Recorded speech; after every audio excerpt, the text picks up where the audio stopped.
ఆదాము మొదలుకొని మోషే వరకు ధర్మశాస్త్ర కాలంలో ధర్మశాస్త్రాన్ని ఆధారం చేసుకుని మనుషులందరి మీద ఏం ఏలుబడి చేసిందండి? పాపము ఏలుబడి చేసింది. అందుకని పాత నిబంధనలు మనం చూస్తే వాడు తప్పు చేసిన వెంటనే వాళ్ళ మీదకి ఏమొచ్చేసింది? శిక్ష వచ్చేసింది. ఇశ్రాయేలీయులు అరణ్యంలో తప్పు చేశారండి, వాళ్ళ మీదకి వెంటనే ఏమొచ్చేసింది? శిక్ష వచ్చేసింది.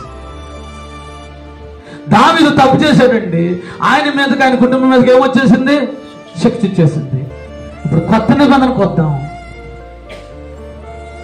ఒక వ్యక్తి తప్పు చేసిన వెంటనే పాత నిబంధనలో వచ్చినట్టుగా మన మీదకి ఏమి రావట్లేదు? శిక్ష. తప్పును సరి చేసుకోవటానికి కృప అనేది నీకు దేవుడికి మధ్యగా ఎలా ఉంది చెప్పండి? అట్టుగా ఉంది. హల్లెలూయా చెప్పండి గట్టిగా. పాత నిబంధనకి కొత్త నిబంధనకి వ్యత్యాసం ఏంటంటే, పాత నిబంధనలో పాపము మరణాన్ని ఆధారం చేసుకుని, ధర్మశాస్త్రాన్ని ఆధారం చేసుకుని, ధర్మశాస్త్రాన్ని మీరితే, ఆజ్ఞలు అతిక్రమిస్తే వెంటనే వాళ్ళ మీదకి ఏమొచ్చేసాడు తల్లి? శిక్ష వచ్చేసింది. కృపాకాలం వచ్చేటప్పటికి, యేసయ్య కాలం వచ్చేటప్పటికి, యేసయ్య మనుషులందరి పాపముల కొరకు శిలువలో ఏమైపోయాడు? బలైపోయాడు. పాప ప్రాయశ్చిత్తము చేశాడు. అందుకనే పాపం ఎక్కడ విస్తరిస్తుందో కృప అక్కడ విస్తరింప చేశాడట. చప్పుడు కొట్టేసి నామాన్ని గట్టిగా భయపడతాడు. హల్లెలూయా. పాపం ఎక్కడ విస్తరించిందో అక్కడ ఏం విస్తరింప చేశాడు? పాత నిబంధన వల్ల వెంటనే మరణం రావట్లేదు, వెంటనే శిక్ష రావట్లేదు. ఏ పాత నిబంధనలో ఉన్న దేవుడు ఇప్పుడు లేడా? ఉన్నాడు. కానీ ఆ తండ్రి అయిన దేవునికి ఈ పాపికి మధ్యలో ఎవరు వచ్చారండి? కృపా సత్య సంపూర్ణుడైన యేసయ్య వచ్చారు. చప్పట్లు కొట్టేసి నామాన్ని గట్టిగా మహిమపరచుదా. నేను పాలకొల్లులో ఒక దైవజనుడి దగ్గర సేవ చేయడానికి పెళ్ళైన కొత్తలో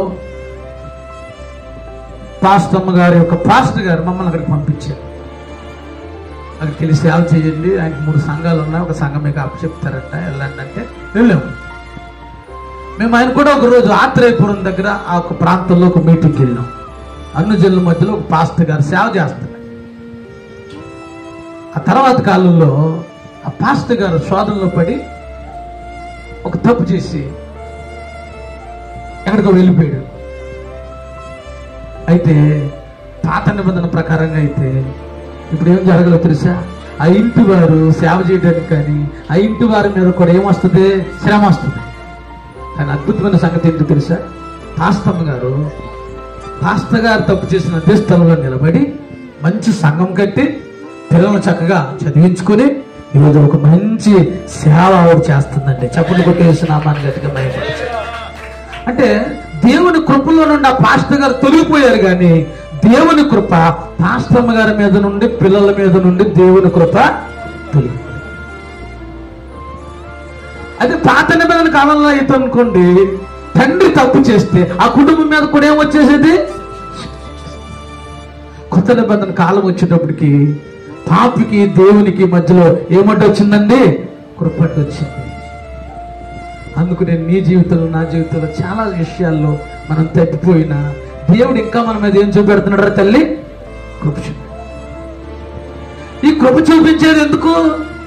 ఇంకా తప్పులోనే నడుస్తామని కాదు. కృప చూపిస్తున్న దేవుడిని బట్టి, యేసయ్యను బట్టి నిజంగా నేను శిక్షించబడాలి. నా యేసయ్య నా కోసం సిలువలో చేసిన త్యాగాన్ని బట్టి, ఆయన కార్చిన రక్తాన్ని బట్టి నా మీద ఇంకా కృప ఉంటుంది.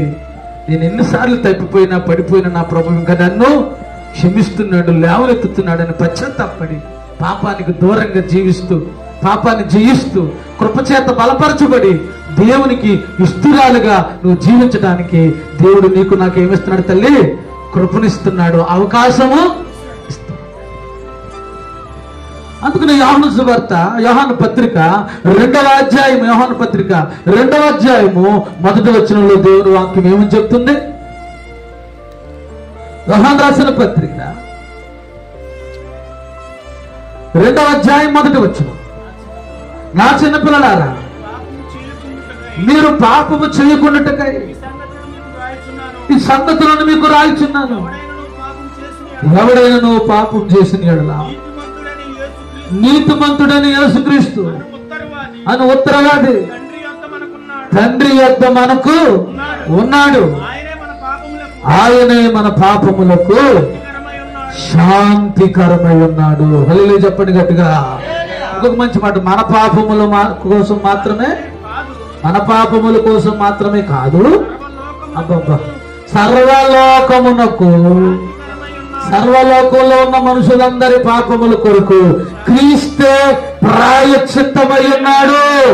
యేసు ద్వారా తప్ప పాప క్షమాపణ ఎవరి ద్వారా కూడా.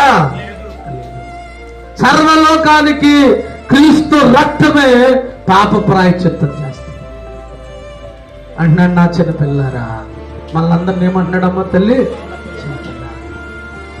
ఒకవేళ మీరు ఎవరైనా పాపం చేస్తే పాత నిబంధనలకు దేవుని ఉగ్రతకు గురయ్యి శిక్షకు గురయ్యే పరిస్థితి లేదు. క్రీస్తునందు మీకు ఏముంది చెప్పండి? ప్రాయశ్చిత్తం ఉంది, క్షమాపణ ఉంది. కాబట్టి దేవుడు కృప ఉంది కదా అని చెప్పి మనకు నచ్చినట్లుగా జీవించకుండా దేవుని కృపను బట్టి మన లోపాలు సరి చేసుకుని దేవునికి ఏమవ్వాలరా తల్లి? దగ్గరైపోవాలి. దేవునికి స్తోత్రం.